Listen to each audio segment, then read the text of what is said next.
Hi, everyone. As Clifford just said, I'm Sara Adams.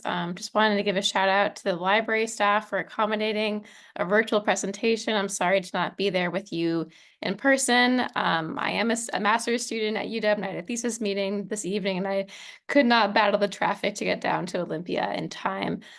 So I just wanted to say thank you to the staff for having me virtually. So as Chris said, Quiet Sound is a program of Maritime Blue. Maritime Blue, for anyone who's not familiar, is a strategic alliance dedicated to accelerating innovation in the blue economy. That includes ecological health of our waters. Quiet Sound specifically is a program that utilizes a collaborative model to reduce the acoustic and physical impacts of large commercial vessels on the endangered southern resident killer whales. So before I get into our presentation, I do want to acknowledge that I'll be talking about those endangered southern resident killer whales, and they're a special population of orcas who have lived with native peoples of this land since time immemorial. Quiet Sound's work takes place in the traditional waters and fishing areas of Coast Salish and Nuu-chah-nulth peoples. I can sort of see everyone who's in the room. Is there a show of hands for folks who are maybe orca fans or familiar with underwater noise at all? Okay, great. Awesome. Perfect. Maybe some educators or scientists in the room. Before we get too deep into some of our programs that reduce underwater noise, I wanted to make sure we're on the same page. So I have a video here from Saturn. Saturn is a fantastic program in the EU that does work on underwater radiated noise from large vessels. So I'm going to play this video. It's about 2 minutes, and then we'll jump into some details. As ships travel the world's oceans transporting goods and passengers, they continually emit sound underwater from their propellers and onboard machinery. This sound is called underwater radiated noise, and because sound travels farther in water than in air, large areas of the ocean can be exposed to the noise of a single ship. Because ships are everywhere, underwater radiated noise from shipping is the most widespread source of human-made noise in the ocean. Unfortunately, this is impacting marine life. Fish, invertebrates, and marine mammals rely on sounds to sense their environment. For marine mammals, a keen sense of hearing is necessary to locate food, detect predators, and to communicate. Noise from ships, however, can mask their ability to communicate and disrupt important behaviors like nursing young, foraging, and resting. The good news is that we can do something about it. Shipping noise can be reduced by adjusting shipping routes and schedules to avoid sensitive times and areas for marine life, by modifying the propeller or hull with technical innovations that decrease noise, or through operational measures like slowing vessels down. In a recent study for the Saturn project, we found that slowing down ships is an especially effective way to reduce underwater radiated noise and its impacts on marine mammals. Unlike technological fixes, slowing down vessels can be implemented immediately and can be applied to small marine protected areas or whole ocean basins. And along with reducing the impacts caused by noise, slowing down vessels can also reduce collisions with whales, improve fuel consumption, and reduce greenhouse gas emissions.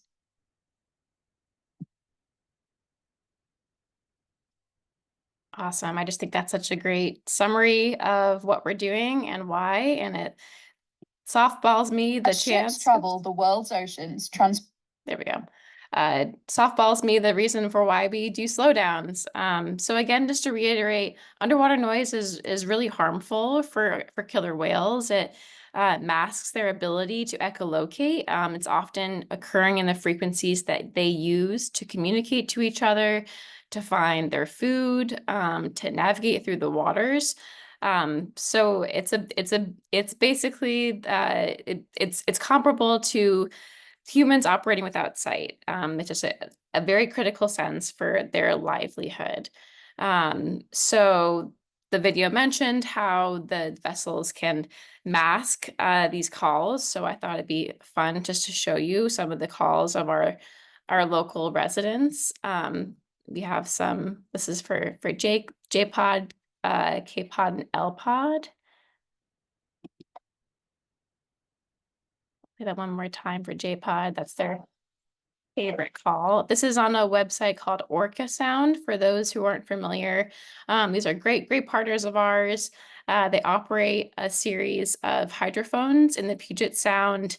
It's all run by community scientists and a few acousticians who've been in the field for a very long time. And they use those acoustic detections to feed into some of our alert systems for mariners. So we largely operate off of visual sightings, but it's very cool to get the acoustic detections as well. So a plug for Orca Sound, if you're not familiar, they've got a great website if you want to listen to their hydrophones as some white noise in your day as well. So those are those two resources. And the other resource I will just plug here. So Saturn has great resources for educators, materials that are kind of 101 level. And then there's also the Discovery of the Sound in the Sea, DOSITs. And they have a fantastic YouTube page, lots of webinars that cover everything from kind of high level to some really rigorous science around underwater noise. So for folks who are really into this, I would highly recommend exploring those as well. Okay, so moving into quiet sound, why I'm here talking to all of y'all. So quiet sound, currently right now, there are only 73 Southern residents that remain. That number might reduce when the next census happens by the Center for Whale Research.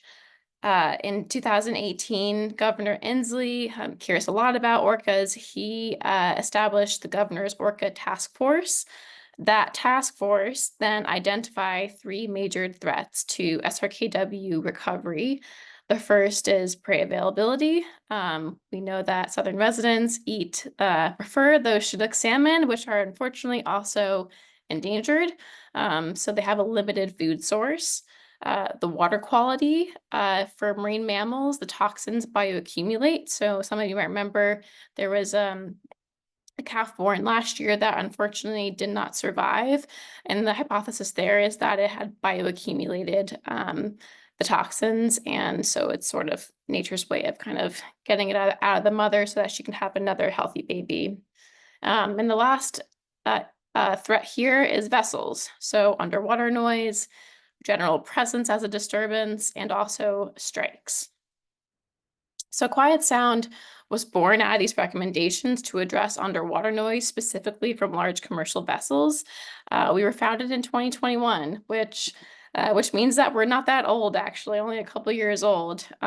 So here's our definition of what we are. I like to present this because I think it has some important guardrails on what we are set up to do and where we work best. So we're a non-regulatory coalition, so we do not make rules.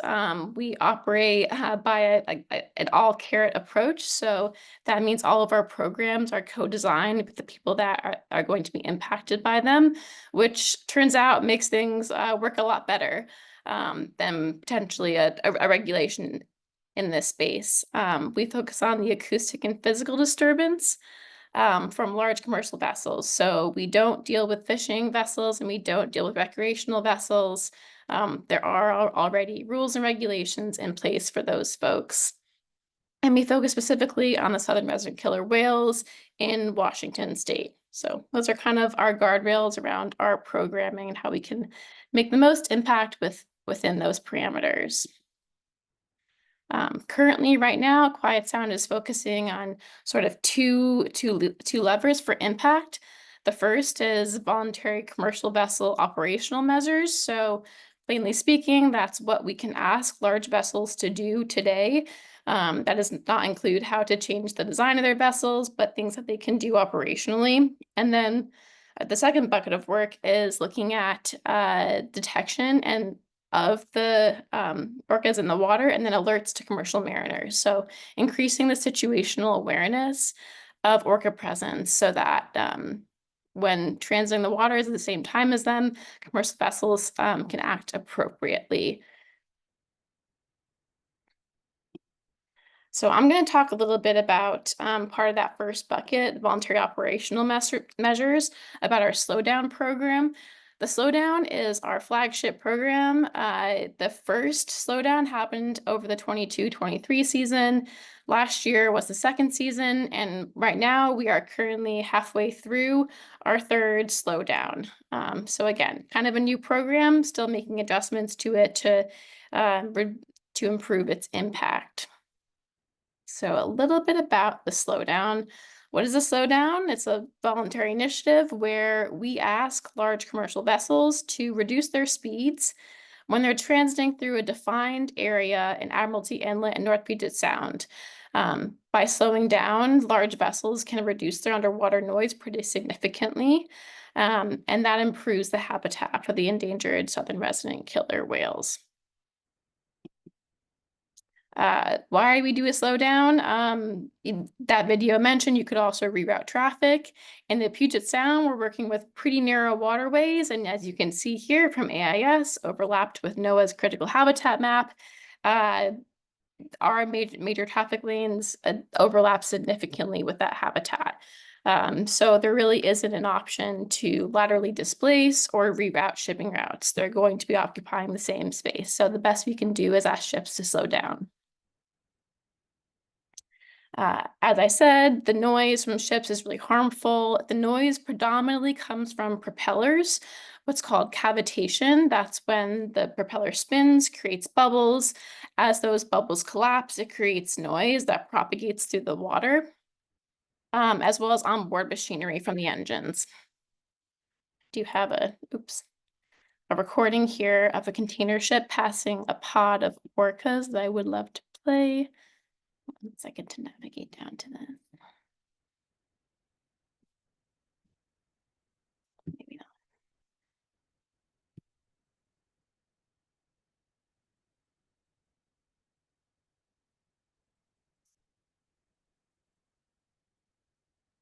Okay, I have to maybe come back to that afterwards. It just really shows how much that vessel noise masks the sound of the pod talking, communicating with one another. So our slowdown takes place in North Puget Sound. So you can see on this map here, it's about from where Port Townsend, the entrance of Admiralty Inlet, to near about Edmonds. This is where ships are entering from the open ocean to come to Port of Seattle and Port of Tacoma. The reason why we chose this location was that it had a high level of orca sightings within the shipping lanes. This area is also served by the Puget Sound pilots. Pilots board each vessel that's entering these waterways at Port Angeles and at Port Townsend. And there are on-the-water partners. So they're the ones interacting with all these vessels. If they aren't aware already of the slowdown, they explain the details of it and why it's important. So they're a really important partner for us for communicating that directly to mariners. And finally, as I said before, it's a narrow waterway, so but vessels can't displace. We've also found that once vessels slow down entering this zone, they tend to, at least for Port of Seattle, tend to kind of keep a reduced speed. That doesn't make sense. It takes a while for a vessel to slow down and to speed up, and so it makes more sense for them to just retain that speed through the rest of their transit. So this is for large commercial vessels. So what does that mean?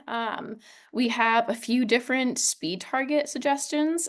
So for our 14.5 knot group, that includes car carriers, cruise ships, and container ships. I have pictures here of what those look like, especially folks down in Olympia. I'm sure you see these as well as we see them up in Seattle. Container ships are the ones that have those block containers on them. Cruise ships, self-explanatory, and car carriers, also called ro-ro vessels, roll on, roll off. They carry cars and vehicles. Their average speed is about 18 knots. So they're reducing on average about 14 knots. Sorry, not 14, 4 knots. The second class, the slower class, is for a reduction to 11 knots, and that includes bulkers. So this is unpacked dry cargo, so grains and cereals, sand, gravel, that kind of stuff. Also includes tankers. Tankers carry liquid cargo, so oil, natural gas, chemicals. And then finally, general cargo, and that's things that are already unitized into boxes or drums, and those tend to go around 13 knots, so they're reducing on average about 2 knots. So when this slowdown was first being scoped, it was estimated that the reduction in speed would translate to about a 20 to 30 minute additional time onto these journeys, which according to the mariners was not a big problem at all. They're happy to slow down just as long as they can plan for it. For them, it's more about consistency than about rushing to get somewhere. And then finally, we have in this slowdown season, we've included a trial recommendation for tugs who are running light, which means they're not pushing, pulling, or responding to an emergency. This was born out of an analysis looking at how much noise vessels produce operating at different speeds. And we found that when tugs are operating above 10 knots, they're producing significantly more noise. On average, they're traveling below 10 knots. For them, it's also big for fuel efficiency. So this year we're trying it out with tugs. It's a little bit different operationally where we don't have a pilot on board each tug. So again, new program, we're learning as we go and figuring out what interventions work best for what vessels. So the slowdown, so Quiet Sound team is actually pretty small. It's only 2.5 people. I'm the half, because I'm in school still. But that being said, we have a big network of folks who help us get the job done. And again, that kind of goes back to that collaboratory nature where this works because we've sort of figured out how to best work with everyone and make it meet their needs as well. So these are some of the folks who help get the slowdown implemented. The Port of Seattle is instrumental in helping us translate and printing the informational materials. We do an instructional brochure that's printed in 6 different languages for mariners coming into our waterways or coming from all over the world. So we want to make sure that language is not a barrier to them understanding the program. The Pacific Merchant Shipping Association and Marine Exchange, they're our gateway to that, to all the shippers and to the commercial vessels. They disseminate the information to those folks. They're a trusted person in that community, and we send things through and have information fed back to us via that way. It's also how we get in touch with a lot of these specific fleets that are coming in. The pilots, as I mentioned, board each vessel and inform the captain of the slowdown. The pilots also are one of our indicators for precipitation. We measure precipitation in 2 ways. I'll go into that in a second, but they're one of our data collectors for that. The U.S. Coast Guard informs mariners. We send out a notice to mariners and a marine safety information bulletin. Some of you might have heard that the Coast Guard has a citation desk now, and so we work closely with that citation desk to make sure we're all aligned and that we're making the same asks of folks on the water. And then finally, Cruise Lines International Association, or CLIA. CLIA is our conduit to the cruise lines. The cruise lines, even though the Port of Seattle cruise season only overlaps with the slowdown for about 3 to 4 weeks, are really fantastic participants that last year they participated at 85%. So a huge win also to have the cruises on board. So when does the slowdown take place? It's not all year long because the Southern residents are not in the Sound all year long. They tend to visit the Sound in late fall and early winter. So typically most active November to January. I'm sure y'all have seen that this season they've been extremely active. It's been a very fun year. Pretty good chance of seeing the whales on any given day. So we use a dynamic start. And what this means is that we begin the slowdown as soon as the Southern residents are confirmed in the slowdown zone after a certain date. We do this because we want to maximize the time that the commercial vessels can use the waters as normal. And then as soon as we know the whales are in the area, then we ask them to comply with some of the speed targets. So it just makes it a little bit more responsive to the whale presence and helps our maritime industry keep on moving. So this season, we actually began monitoring for the whales a little bit earlier than last year. It seemed that the whales were entering the slowdown zone a little bit earlier, but then they left us waiting for 4 weeks, so we only ended up starting the slowdown on October 6th.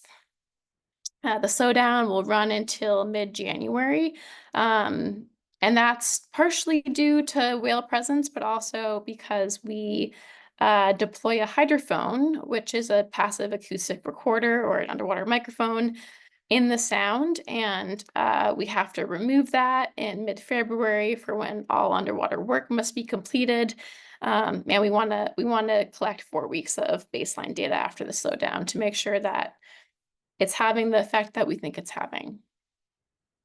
It's possible that in future years we will have enough baseline data to no longer need that baseline period, where we could extend the slowdown until February, but typically the whales leave in January anyway, so it's been an okay solution for now. So does this all work? How do we measure results? We measure results in 3 ways. We look at participation of vessel transits. We look at how much noise reduction is occurring because of their reduction in speed. Then we also see how that overlaps with when the whales are utilizing their habitat in the sound. So we measure participation by 2 ways. We indicate whether or not a transit participates with that data, that qualitative data collected by the pilots when they board the vessels. And then we also buy AIS data from the Marine Exchange. We calculate that, so we take those kind of geographic markers of their path. We calculate the speed through water, so to account and correct for currents and tides. And then we see how many of those vessel transits met the speed targets. So we're not only looking at whether or not they participate, but how much they're actually slowing down. For noise reduction, we work with a firm based out of Friday Harbor to deploy a hydrophone. The hydrophone is actually very small. It's about even smaller than a microphone you might have on stage, but it goes on a 900-pound lander, which has 4 big batteries and a weight. We put it on the ocean floor off Whidbey Island in a place called Useless Bay, which we joke that is actually very useful for us. And that hydrophone measures sound produced by ships. It collects data for any orca calls that are made. We take that data as soon as we retrieve that in February. We analyze that data all at once. And then whale presence.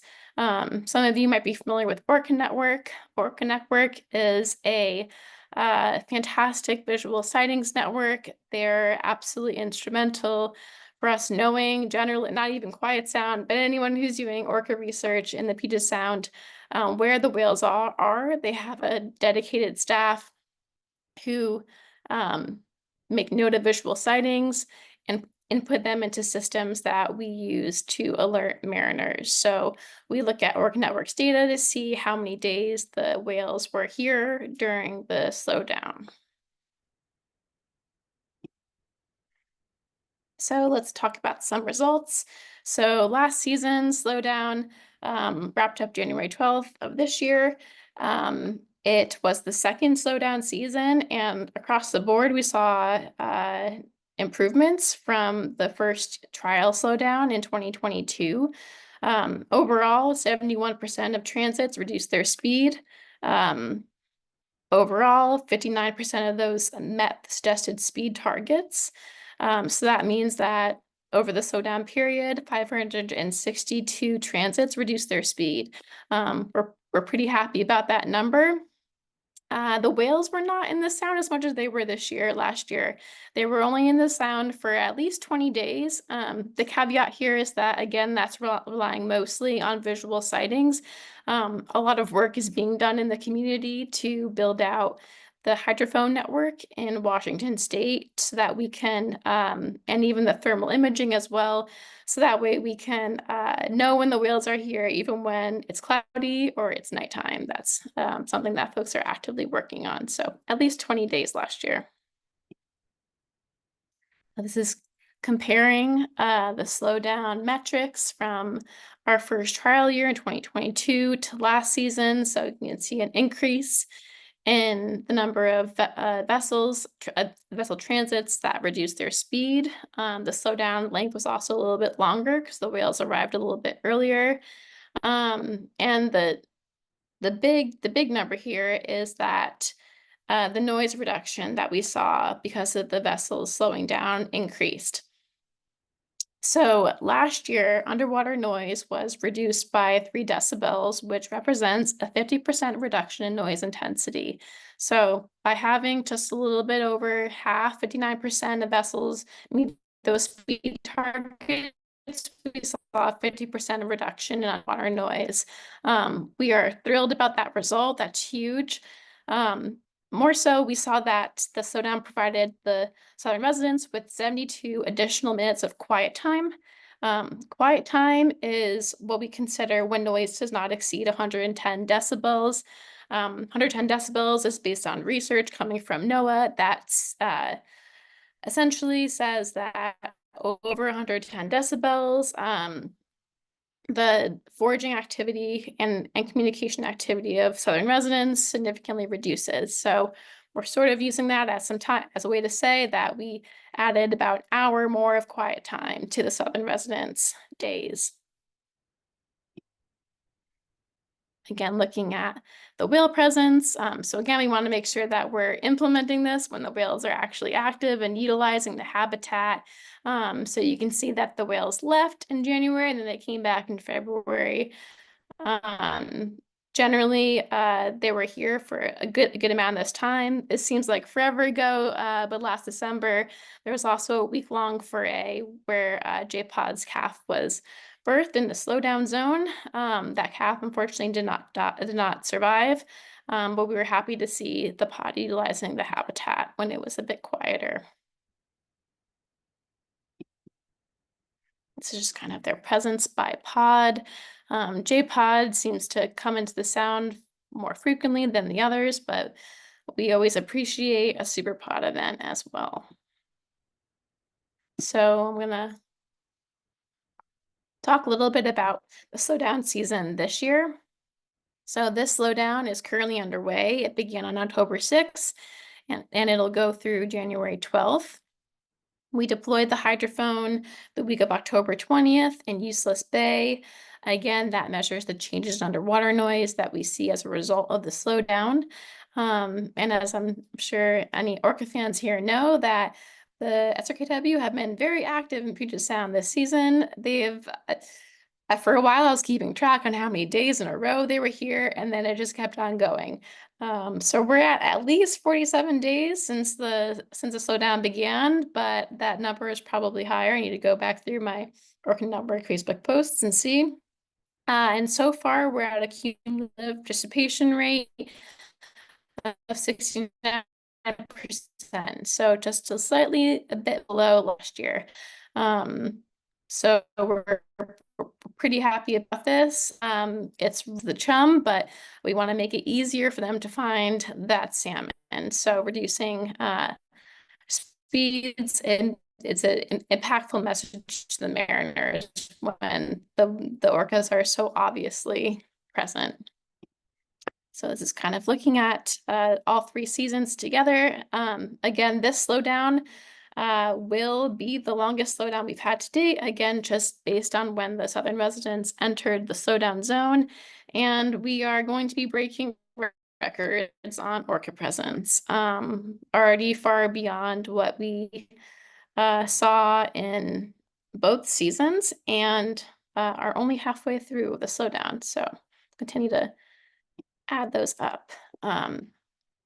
So our slowdown is just one of a number of slowdown initiatives in the Pacific Northwest. The ECHO program is a program administered by the Vancouver Fraser Port Authority. They run slowdowns and they have a little bit more space, so they actually run a lateral displacement as well.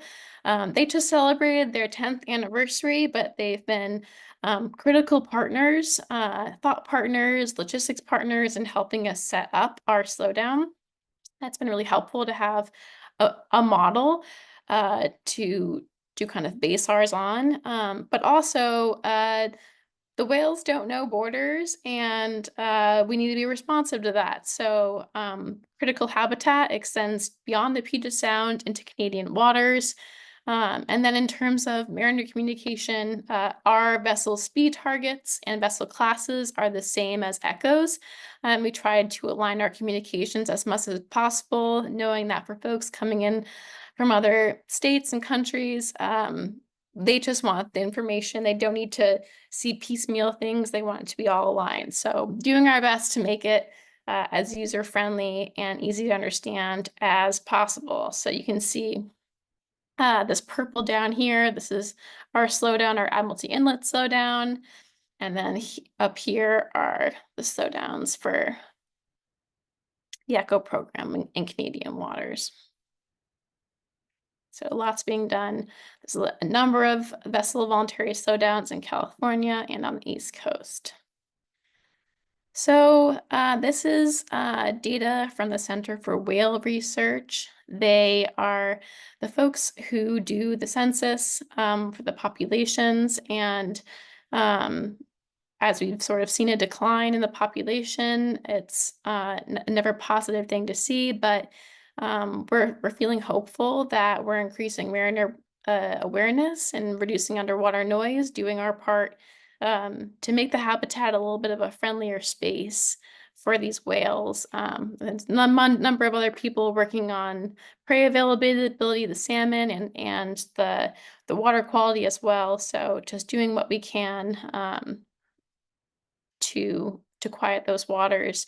And again, generally we see commercial shippers are very happy and eager to participate. It's a matter of if it's safe and feasible. Sometimes there are days when the weather isn't such that they can slow down. They have to hit a certain timetable, something happens. But all in all, when it is safe and operationally feasible, they're more than happy to do so. So these are our current funders. Again, the Quiet Sound is a collective effort coming from a number of folks. Lots of different hands make light work. And we also take we take direction from a number of state and local agencies, conservation orgs, tribes as well. We have a leadership committee that guides our decision making. And then we also have an advisory group who provides input on the implementation of our programs, how to design them. Again, knowing that we can only achieve success early and often in the process of designing all of our programs. So I'll go back to our team. So I'm Sarah. I manage our voluntary vessel operational measures. So that includes our slowdown, again, our kind of biggest program right now. I'm also currently undertaking a vessel desktop study where we're looking at other areas of Washington waters that could potentially be another slowdown location. We're looking to see how vessel traffic overlays with whale presence to see whether or not it would even have an impact, something to look into. Again, setting up a slowdown is no small work and requires lots of engagement. So we're in the early processes of looking into that and doing the science behind it to really understand.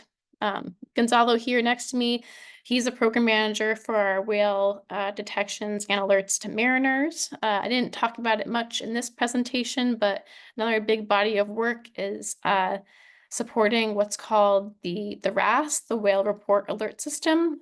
That's a app that's available only to commercial mariners that gives them real-time notifications when they're within the proximity of a whale sighting. We're working on supporting Orca Network and other sightings networks in the area for their visual sightings. And we're also working on integrating hydrophones and exploring the use of thermal imaging technology, again, to have that 24/7 whale detection awareness. And then Rachel is our director. She's been at the helm of Quiet Sound since day one, and our facilitator extraordinaire. We would not be here without Rachel. So I'll pause there for any comments or questions about the slowdown or any of other Quiet Sound's other bodies of work.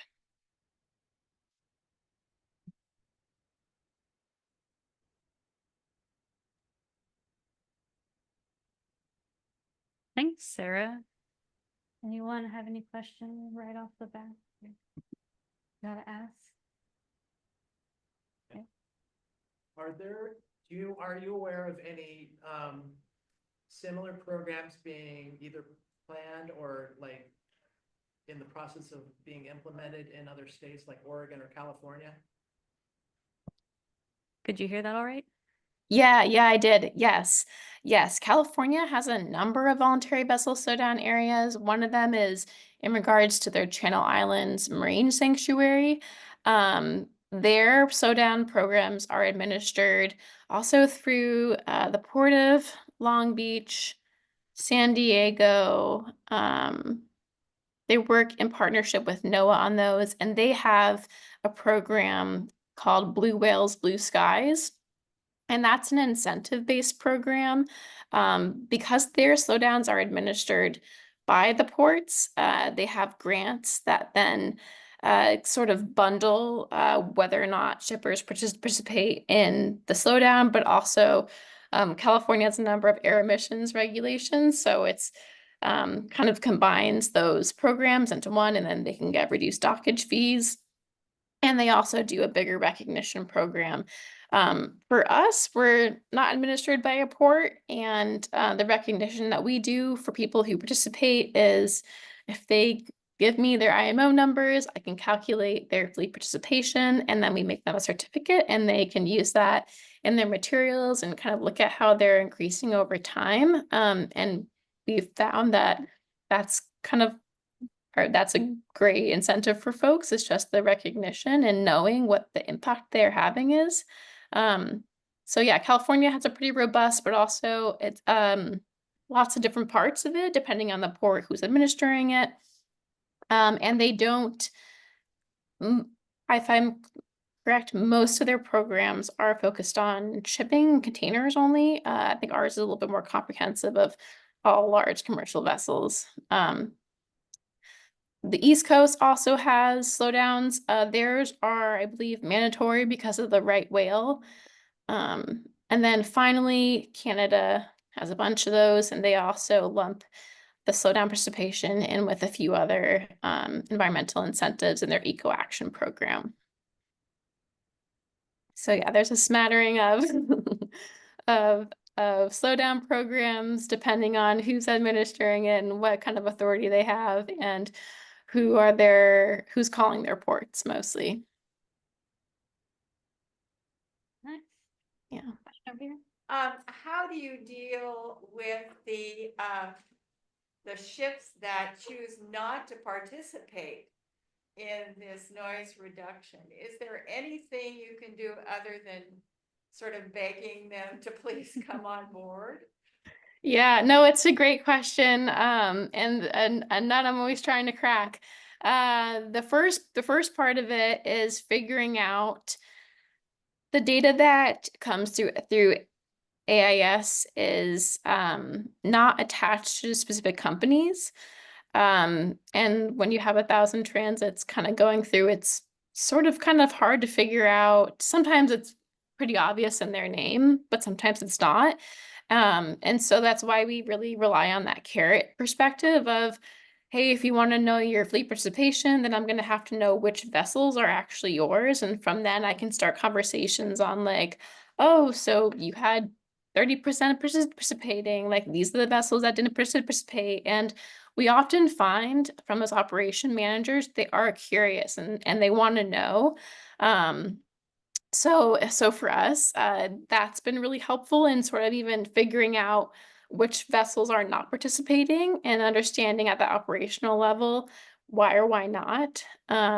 We've done a lot of work in making sure that we're getting the information out to mariners. Sometimes it's a crew change happened, or a vessel that's coming into the sound maybe once or twice in that period, so they're not as familiar with the slowdown. Also, it's only sort of year 3 for us, so still kind of getting the word out. So as we kind of move through this space, we find more and more people and avenues for communicating it out to make sure that it is really clear.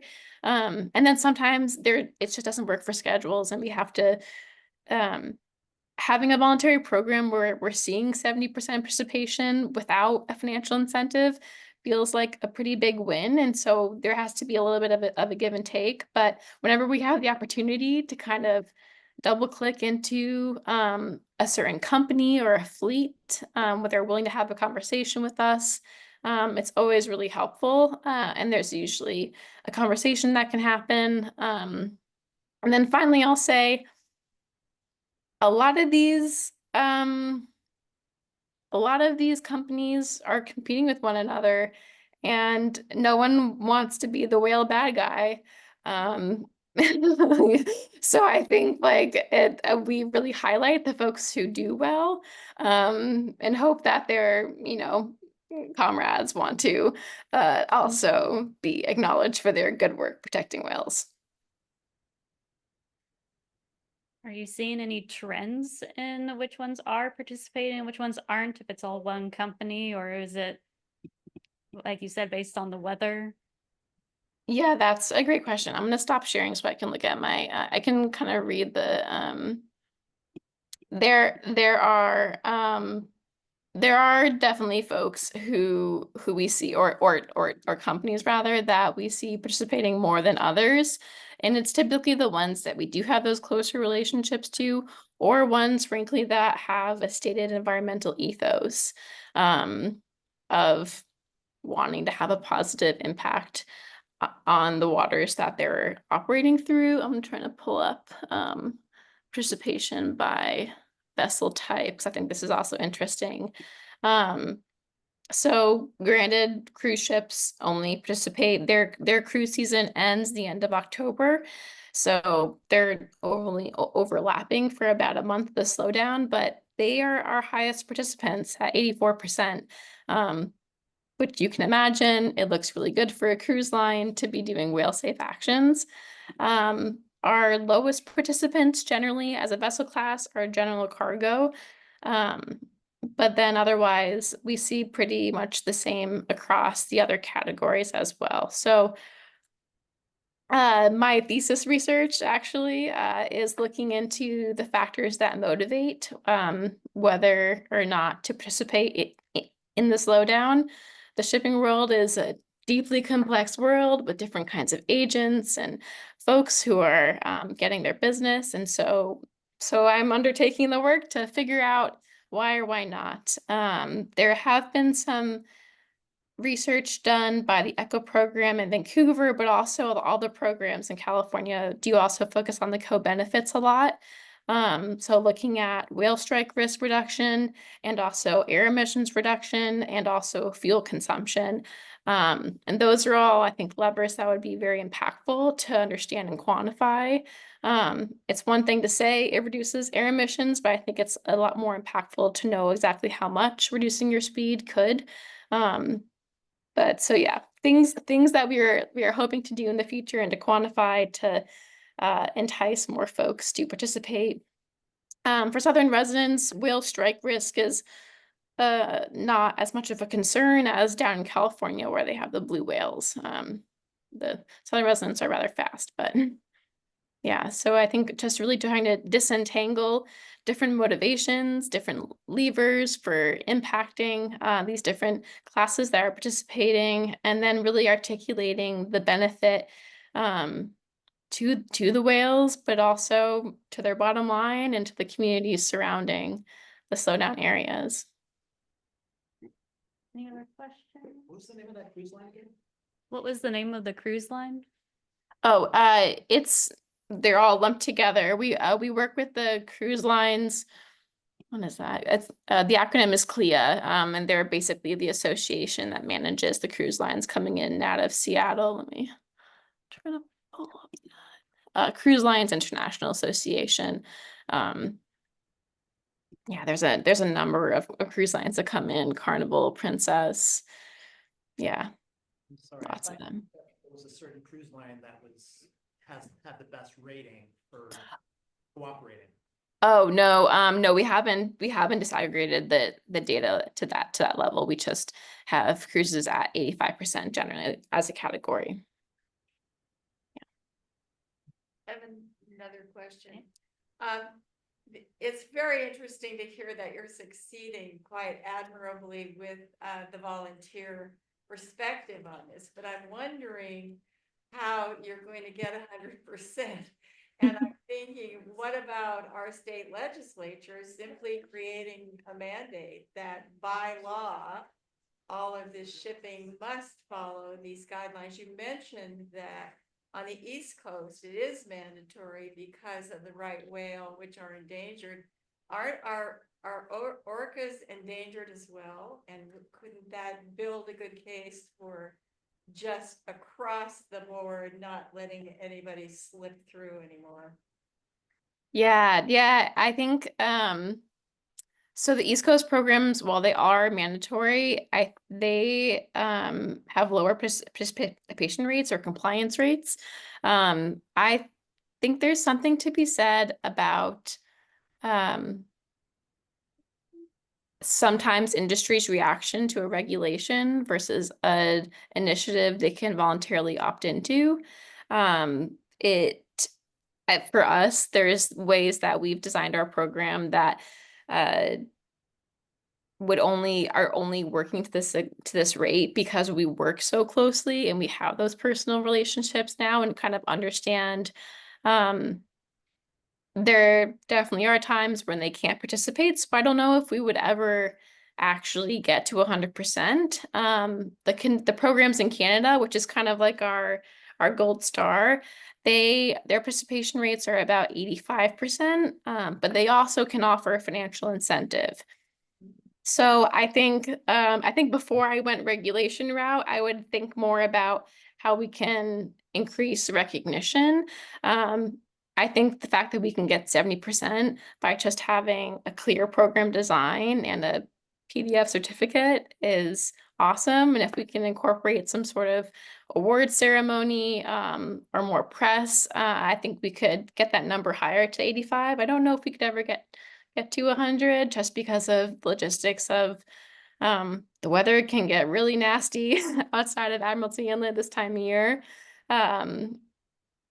But yeah, I definitely hear you on is there another way to kind of increase that number using regulation? And I don't know if it would be a rule. I think we might do better a regulation for creating of an incentive program or something, but yeah. One more question to finish it off. Is there a technology that can effectively reduce propeller noise? Yes, that's a great question. That's the secret third bucket of our work that once we can add another person to the staff, we will be doing. Yes, so there's a whole world of vessel quieting technologies. For those who are familiar with the International Maritime Organization, the IMO, they're like the World Health Organization for the maritime world. They're making these big global policies, and their work increasingly in the last couple of years has been focused on technology to address both noise reduction and also greenhouse gas emissions. So there's a few ways you can do it. Some is just the actual hull design of the vessel. There's things called bubble curtains, which essentially kind of lubricate the front of your hull, which reduces the friction as you're moving through the water. They also can encase the propeller with like an even bigger bubble system where those like noisy bubbles are being captured by these bigger bubbles. And then also engine retrofits. If anyone here has ever owned a boat, you know that your engine goes on these little stands and they can get loose over time and have equipment kind of moving around and jangling. So vessel upkeep and retrofits for those engines is really important as well. We specifically focused on the operational measures because we can do those starting tomorrow. But we are increasingly moving into the space of as new vessels last 20-30 years. So as people start thinking about, especially right now, electric vessels or vessels that are running on dual fuels, is that making sure that they're also being informed on the noise reduction. So there was a report done by MARAD, gosh, 2 years ago, that it's like a 200-page report on different technologies and vessel design to reduce noise. That's sort of like the holy grail of how to do so. And so our job and others in our field will be to kind of translate that into practical next steps for folks, knowing that people need 3 bullet points, not 200 pages, to kind of move things forward. But yeah, that's a great point. The acoustics world generally looks at things as operational and then design. So things we can do now and then things we're thinking about in the 20 to 30 year kind of lifespan. Lots of cool technologies. I get a lot of outreach from people who've sort some naval architect and they've designed a new thing. I wish I had a duplicate me to look through all these things and sort of advise. Follow up from that? Yeah. Aside from the ones that are like new vessel designs, are any of these like technological adaptations cost effective and can be readily implemented? That's a great question, and I don't have the answer offhand. Yeah, sorry. The IMO is a great resource for that, and I'm pretty sure there was a recent DOSITS, the Discovery of the Sound in the Sea webinar on interventions to reduce. Yeah, I don't know how much it costs to retrofit a propeller. Throughout your fleet. Yeah. But yeah, great question. Well, thanks, Sarah, for taking time out of your day to come and share about quiet sound with us.